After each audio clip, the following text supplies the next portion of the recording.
ఈ పుస్తకం గురించి మాట్లాడే ముందు నాకు ఒక చిన్న సెంటిమెంట్ కూడా ఉంది. ఎందుకంటే అపరాధ పరిశోధన రచయితగా నాకు గుర్తింపు వచ్చింది.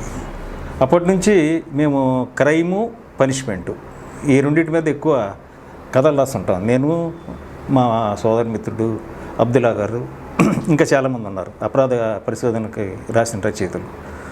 కాబట్టి ఈ పుస్తకం గురించి మనం పరిచయం చేద్దామని అబ్దుల్లా గారు అడిగినప్పుడు సహజమైన కుతూహలం. చరిత్ర అంతా అప్పుడప్పుడు తెలుసు, అంత డీటెయిల్డ్గా తెలియదు మనకి. ఆ పుస్తకం ఆయన కష్టపడి సంపాదించి, అదే ఇప్పుడు ఎక్కడ పడితే అక్కడ దొరకట్లా. ఆ పుస్తకం కావాలంటే పోలీస్ డిపార్ట్మెంట్ వాళ్ళని సంప్రదించాలి.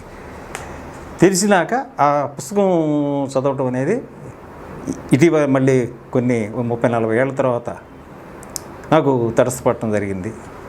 సో వ్యాస్ గారి గురించి చెప్పాలంటే వ్యక్తిగా, మంచి కొడుకుగా, మంచి భర్తగా, మంచి తండ్రిగా విభిన్న పాత్రలను ఆయన పోషించారు.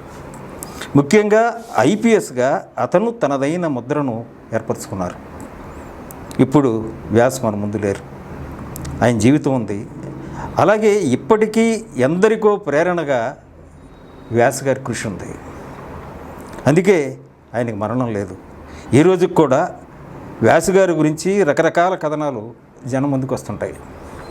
అనేక సినిమాల్లో హీరోల పాత్రకు వ్యాస్ గారి ప్రేరణ.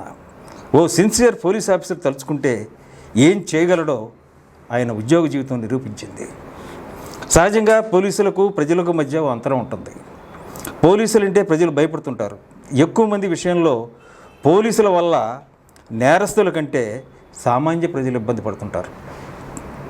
అందుకే కొందరు పోలీసులు వారి అవినీతి, వారి అధికార దర్పం, లాకప్ డెత్తులు, దొంగ కేసులు, ముఖ్యంగా వారు నేరస్తుల పట్ల అనుసరించే థర్డ్ డిగ్రీ పద్ధతులు మనుషుల్లో భయాన్ని పెంచి పోషించాయి. ఫ్రెండ్లీ పోలీసింగ్ అనేది ఆచరణలో రుజువు కావడానికి చాలా కాలం పడుతుంది. ఇది నాణ్యానికి ఓ పక్కన. మరో పక్కన కేఎస్ వ్యాస్ లాంటి వారు ఉంటారు. పోలీసులకు అనేక సమస్యలు ఉన్నాయి. అక్కడ ఆర్డర్లీ విధానం ఉంది. వారిలో అనేక మంది అమరవీరులుగా మిగులుతారు. వారికి యూనియన్లు పెట్టుకునే స్వేచ్ఛ ఉండదు, సమయం ఉండదు, రాజకీయ నాయకుల ఒత్తిడి ఉంటుంది. ఇలా వారు తమ ఆగ్రహాన్ని ఎవరి మీదో చూపించే పరిస్థితి నెలకొంటుంది. ముందుగా పోలీసులకు నేరస్తులకు మధ్య ఎప్పుడు ఓ యుద్ధ వాతావరణం ఉంటుంది. అలాగే సమాజాన్ని మార్చాలనుకునే నక్సలైట్లు, వారిని ఆ తీవ్రవాదం నుండి బయటకు తీసుకురావడానికి పోలీసులు చేసే అనేక ప్రయత్నాలు, ఎదురుకాల్పులు, మందుపాత్రలు పేల్చడం, ఇవన్నీ వారిని ఎదురెదురుగా తీవ్రమైన శత్రువులుగా నిలబెడతాయి.